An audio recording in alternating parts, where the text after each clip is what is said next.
Agrienergia patrocina aquest programa.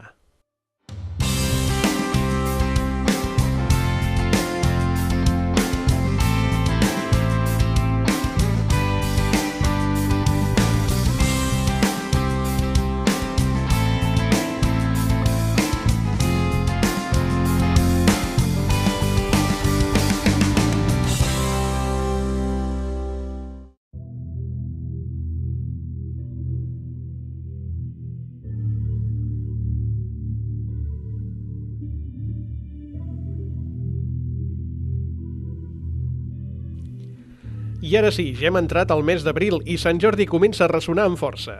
Per això avui us expliquem una iniciativa del Centre de Recursos Pedagògics del Pla de l'Estany que ha engrescat 400 alumnes de secundària de la comarca i que compta amb la col·laboració de l'associació Banyoles Comerç i Turisme. La iniciativa porta per nom Ruta Geoliterària i portarà als aparadors dels establiments associats fragments de llibres i lectures que han marcat els adolescents. La Ruta Geoliterària és un recorregut no marcat, com a ruta com a tal, però sí són punts a diferents comerços d'aquí Banyoles, on els aparadors hi podran veure uns còdols d'uns 15 centímetres en què l'alumnat de segon, tercer, quart d'ESO ja ha escrit alguna frase d'algun llibre que li ha agradat molt. I ho marquen a la pedra, decoren una mica la pedra, i les col·loquem als aparadors. Llavors la gent que passeja pel carrer pot veure aquestes pedres i llegir les frases que agraden de les lectures de l'alumnat.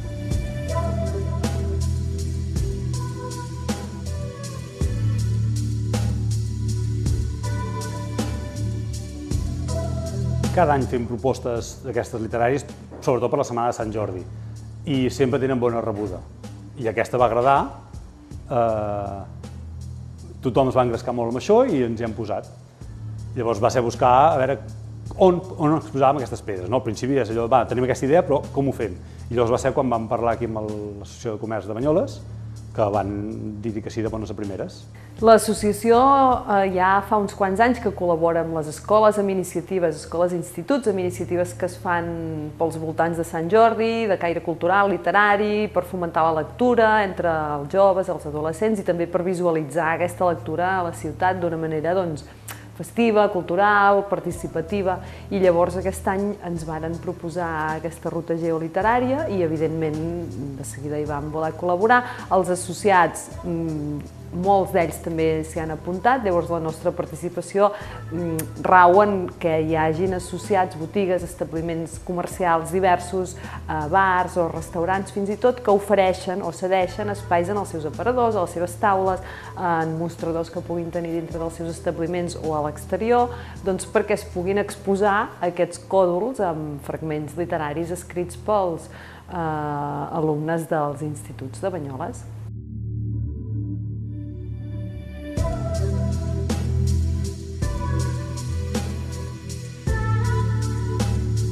Els alumnes han estat escollint els fragments i preparant les decoracions i escrits de les pedres i a partir de la propera setmana aniran portant gradualment els còdols a les botigues.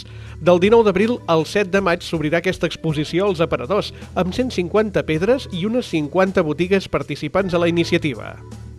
Ho vinculem molt amb el tema llengua, tant expressió escrita com expressió oral, fem lectures aquí a la plaça o lectures a peu de carrer i busquem això, donar recursos al centre perquè pugui dinamitzar activitats d'aquest tipus. Són aquestes campanyes que són molt transversals en el sentit de que una activitat cultural de promoció de la lectura, de la literatura, de la cultura en definitiva, en la qual intervenen o hi participen estudiants dels instituts i els mateixos instituts i per altra banda ofereixen als seus espais diversos establiments comercials i turístics de la ciutat, amb la qual cosa jo trobo que són iniciatives que són riques en aquest sentit perquè és un punt de trobada de coses diferents i totes elles interessants i enriquidores per tothom, penso jo. Per tal de facilitar el seguiment de la ruta, trobareu a les botigues uns fulletons on, escanejant un codi QR, podreu obrir un mapa al telèfon on anar localitzant els aparadors amb textos per descobrir i anar completant la ruta de descoberta. També s'ha creat una web amb més informació del projecte, els centres participants i les botigues que s'han volgut sumar a la iniciativa. Us convidem, doncs, a partir del 19 d'abril a passejar per Banyoles i descobrir fragments dels llibres que han marcat els joves del Pla de l'Estany i han volgut explicar i plasmar sobre les pedres.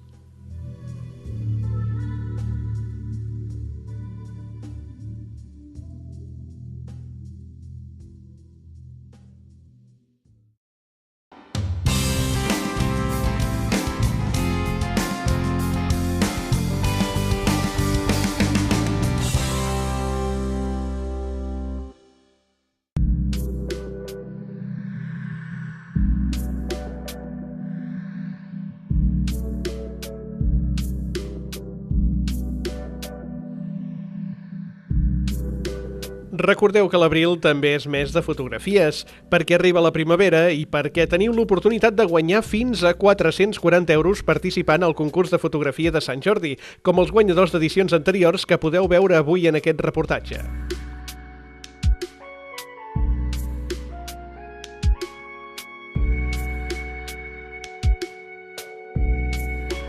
Cada any el concurs té un tema a partir del qual cada participant pot deixar anar la creativitat. Aquest any és el travertí, la pedra de Banyoles. Teniu temps fins al 16 d'abril per presentar fins a 3 fotografies que optaran a guanyar un dels 5 premis en forma de targeta regal per gastar a les botigues, restaurants i serveis associats. Heu de presentar les fotografies impreses en la mida que vulgueu, però sempre dins un passepartout de 30 per 40 centímetres de color negre. Les imatges s'hauran de presentar numerades i identificades amb un pseudònim i han d'anar acompanyades d'un sobre on, a la part de fora, s'ha de posar el pseudònim i a dins les dades personals per poder contactar amb els guanyadors.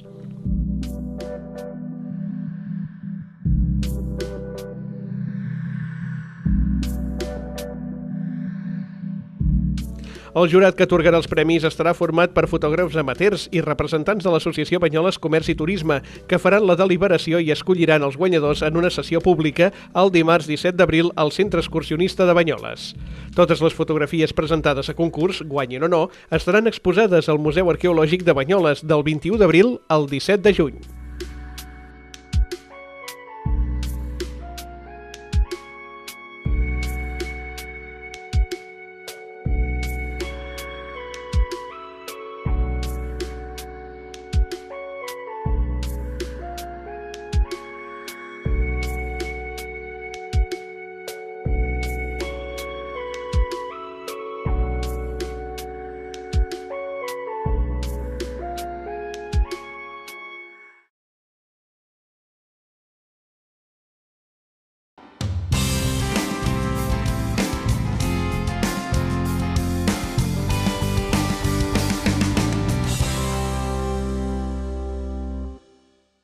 Bé, a veure, un dia qualsevol, no varien molt des que vam començar ara farà 44 anys.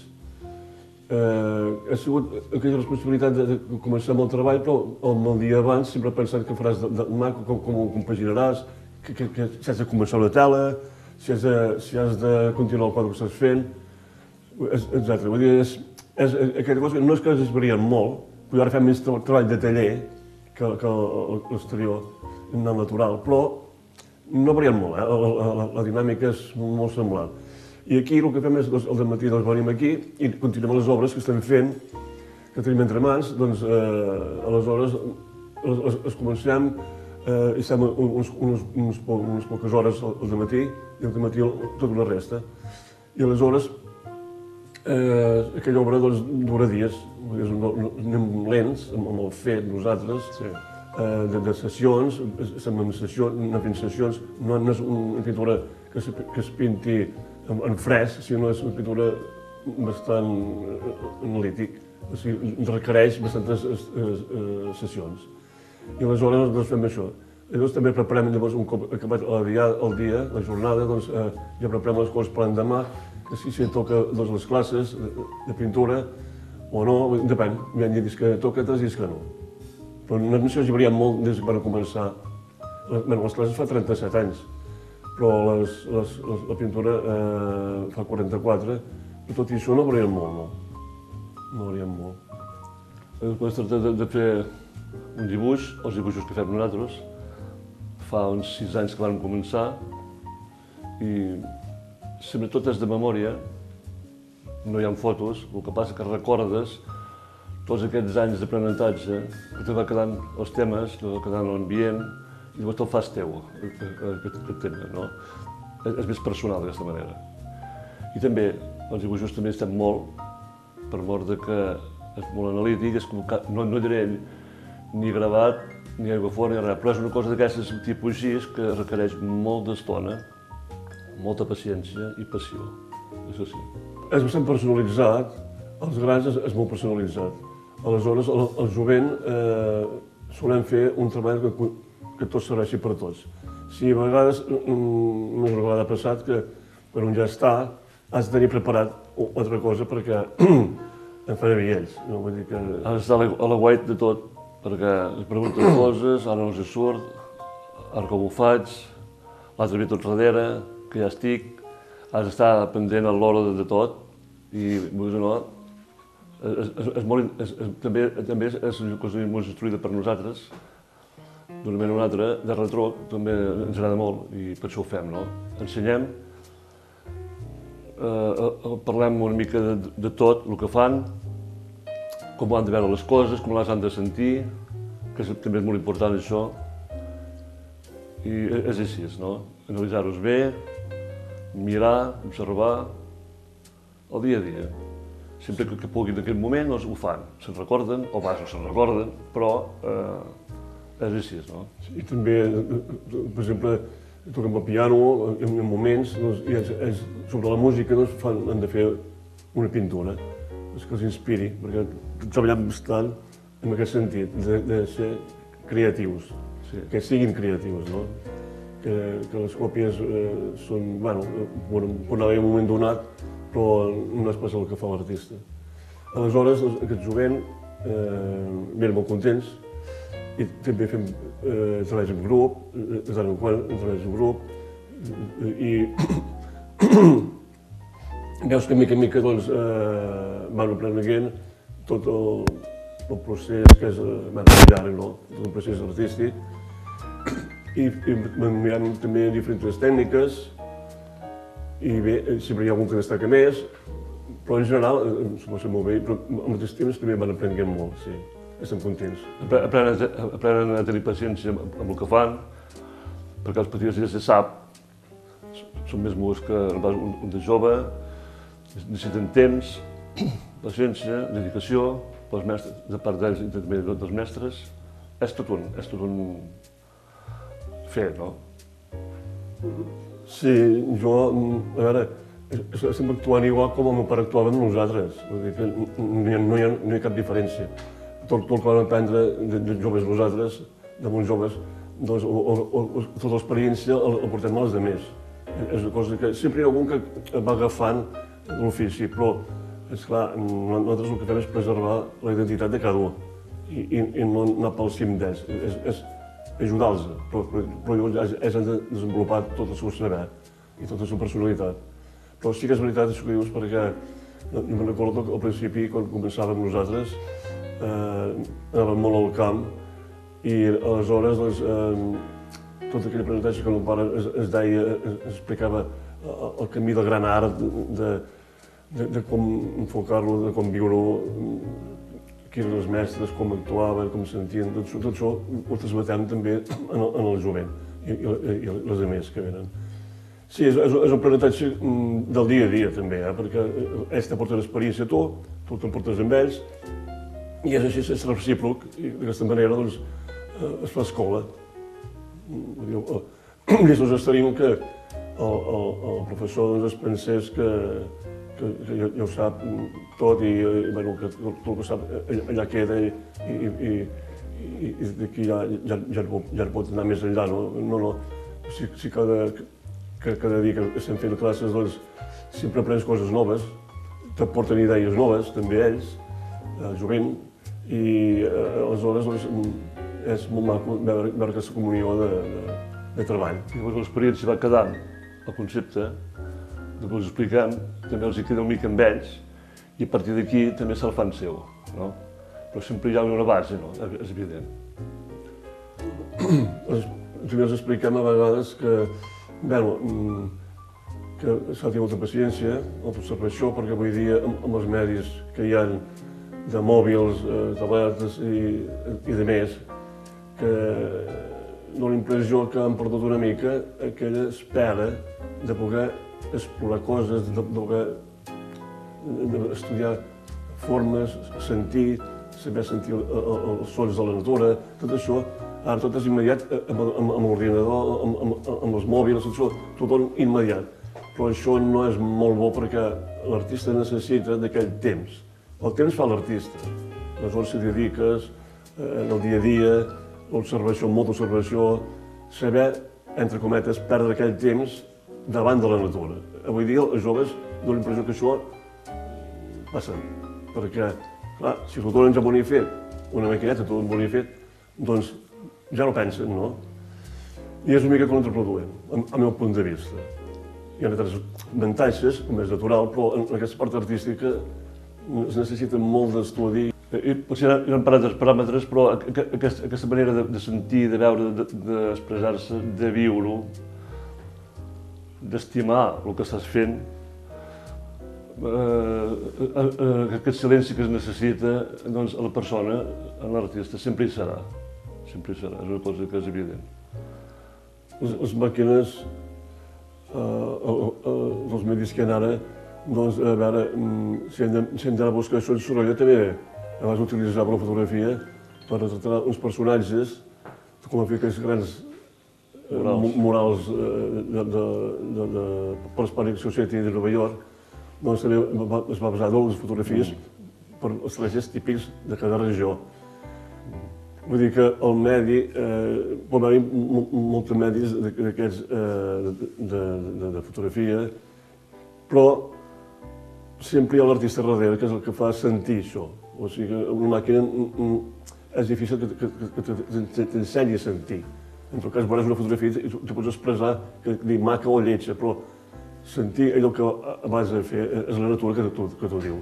I per tant, com diu Raimon, doncs necessita d'aquest temps. Sempre hi haurà una evolució, no? Sempre hi haurà una evolució, perquè és així, la vida és així, i sempre evolucions, però els que pinten de taller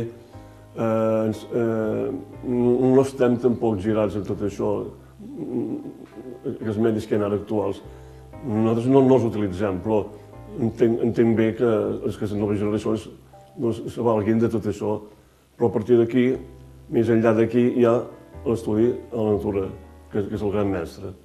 I amb aquella es necessita temps, silenci, estima, dedicació, caminar per allà, perdre hores, buscant i no sentir el que transmet l'aire, el sol, la natura, en general tot això.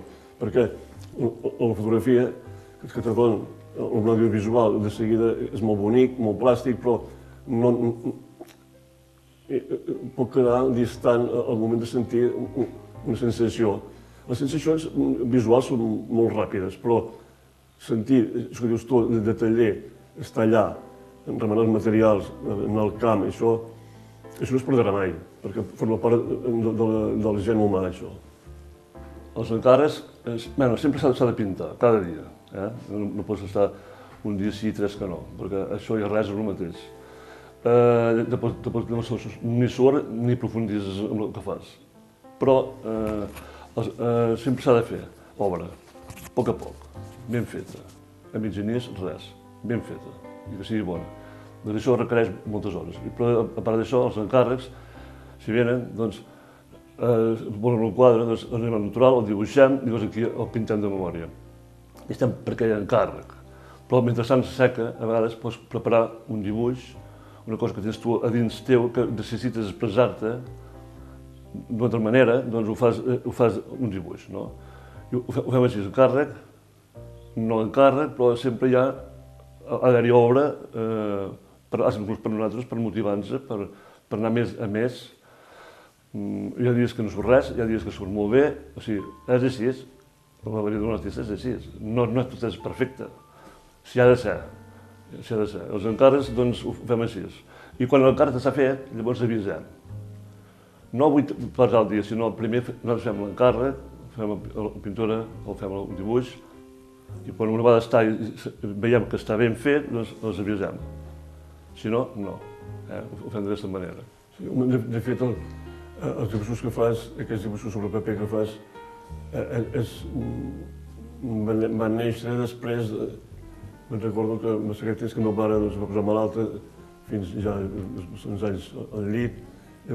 Llavors, per tornar a situar-nos en aquella situació del dia a dia, me'n recordo que vaig tornar a meu mare, mira, ara per descansar una mica, intentaré fer uns dibuixos més, diguéssim, més reposat. Sí, però resulta que els dibuixos és més difícil que les obres que pintem. Però això es pot fer perquè portes molts anys pintant i observant la natura, si no seria impossible. Sí, a mesura que dibuixes, el cap ja està al natural repassant totes les evolucions d'aquests anys, els racons, tot, van entrant d'una manera natural. I no és qüestió de... S'ha de pensar molt, això sí, perquè abans no fem un dibuix, podem pensar 2 dies a veure com ho farem, com ho començarem, quina ratlla començarem a fer. El concepte és molt complicat, però ho fem d'aquesta manera.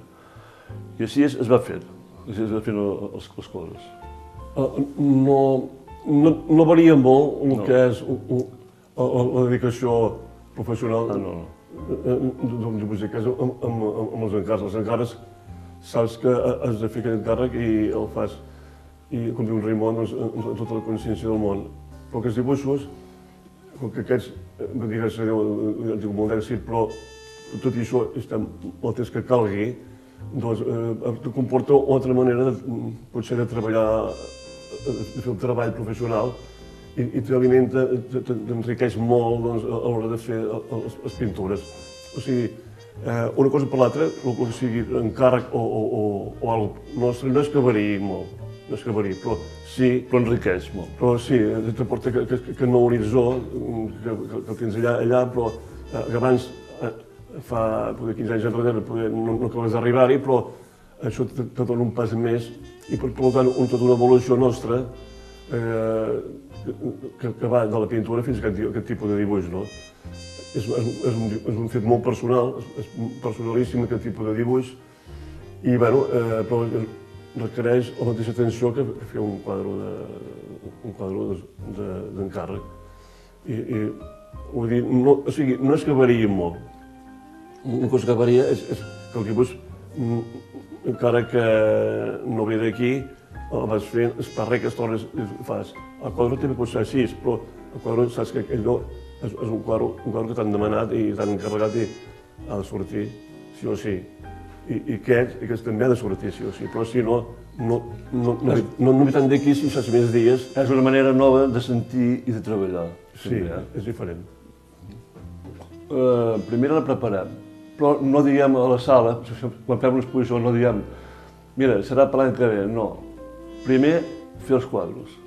I quan ens hem repassat tots els quadres, que sembla que tots estan al mateix nivell de qualitat, llavors, bueno, ara direm la data.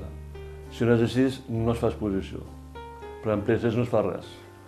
I ho fem d'aquesta manera. A poc, llavors en fem més el compte, perquè llavors triem encara. Som molt rigorosos i si aquella pintura no surt, doncs, o no està prou a l'altura de l'altra, l'apartem. La tenim arraconada per refer-la, per comentar, a veure què li passava a aquella pintura, perquè no ha anat aquí. O sigui que és un dia a dia també selectiu de les coses, s'ha de posar tot molt ben fet, preparat, molt ben preparat, si no, perquè després de tants anys que pintem, fas mitjanies, malament res. Vol dir que alguna cosa falla. Sempre es prepara. A vegades podem preparar una exposició durant 2 anys només per preparar una exposició. Però és igual. La cosa definitiva és la qualitat. Si no hi ha qualitat, no hi ha exposició. O no es ven, aquell quadre, no? Doncs ho fem així. Sí, quan treballes hi ha sempre aquella il·lusió de dir a veure si aquesta exposició torna a estar a aquell nivell alt i, bueno, i quan s'aconsegueix, dius, ostres, doncs ha valgut la pena, no? Perquè, esclar, quan tens un nivell, el que no pots fer és baixar el nivell, sinó anar més amunt. I mantenir i anar més amunt. I sempre és un repte. És com la vida mateixa, és un repte, no? Però sí que satisfà molt quan ja acaba l'exposició i veig que el públic li ha agradat, que ho han comentat, surt a la premsa allò on sigui i t'expliquen com ha anat i tot això. També és una part teva que deixes allà, no? I això, una vegada més has pogut deixar, perquè als 17 anys van fer la primera exposició, que va ser a través d'un marxant, que vaig dir marxants, un representant d'art, que es va portar l'obra a València, a la Sala Prat. I me'n recordo que hi vam anar amb els pares, van agafar un cotxe i ens van portar fins allà. Era el mateix mes que aquest, el de març, on hi havia les falles. Era el mes de març. I va anar molt bé, vull dir que me'n recordo molt bé, com si fos ara el viatge, com vam anar allà, aquests 3 dies que vam estar allà, fantàstic. Es va fer una il·lusió molt maca. Una experiència nova, també per nosaltres, Una per els experiència. anys, que ara estàs així, t'agrada molt el que fas, però encara aquella maduresa, esclar, no la tens. Però la il·lusió sí que la tenies, de molt, allò, i vinga, va, una mica més, va. La pròxima, a veure si encara és més bona, no?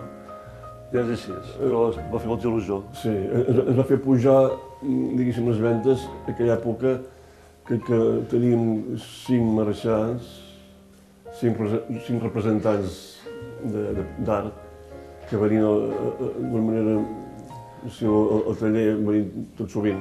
A veure si hi havia alguna cosa i s'ho portaven el que hi havia. Ara, el que no fèiem, precisament, Sí. és, si es deien, volem tants quadres, per tal mes, no. El que hi hagi i prou. I si no hi ha res, no hi ha res. O si n'hi ha un, n'hi ha un. Però no volíem pas ja anar allò a preu fet, No. I me'n recordo que també, a partir de llavors, em van fer, als 17 anys també, una petita mostra, també a través d'aquest senyor, allà al Corte Inglés de Barcelona, al Passeig de Catalunya. Però a partir d'aquí ja van fer les exposicions maques a Bilbao, a Madrid, a Barcelona, a Castelló de la Plana en van fer por de 10, Sevilla. Aquí a Girona també, a Banyoles, Girona, posat. aquí a Banyoles. I llavors col·lectives a Amèrica. Sí. Els col·lectius van ser als 20 anys. Sí. També uns mercents americans es van quedar a la pintura del meu pare, però a més se van emportar una colla de nostres, es van muntar una exposició col·lectiva allà a Nova York i a Chicago. Però vull dir, a part d'això, nosaltres no hem canviat, ens agrada pintar i sempre tenim aquella il·lusió com el primer dia. Això és Encara més. a Barman. Perquè ara aprofunditzes més, tens un altre nivell, encara disfrutes més. Sí. Però també pateixes més, perquè a vegades no es fot res. Dius, bueno, a veure, aquest concepte tan alt que pots trobar i per què ara no es fot? Però a còpia d'anar fent el dia a dia, hores i hores, al final sí que has agraït, no? Perquè és una obra maca i creiem que és bona. O quan anem a les escoles a donar unes conferències, doncs també transmès tot aquell saber teu i veus que els joves escolten, volen aprendre coses noves, que sigui no només tot ordinadors, que és una cosa també molt noble, però també ensenyar-los que hi ha alguna més, no? Que no tot s'acaba aquí, perquè l'art dignifica la persona, ajuda a pujar com a persona també, l'accessibilitat, etc. Hi ha moltes coses, moltes bones qualitats a l'art.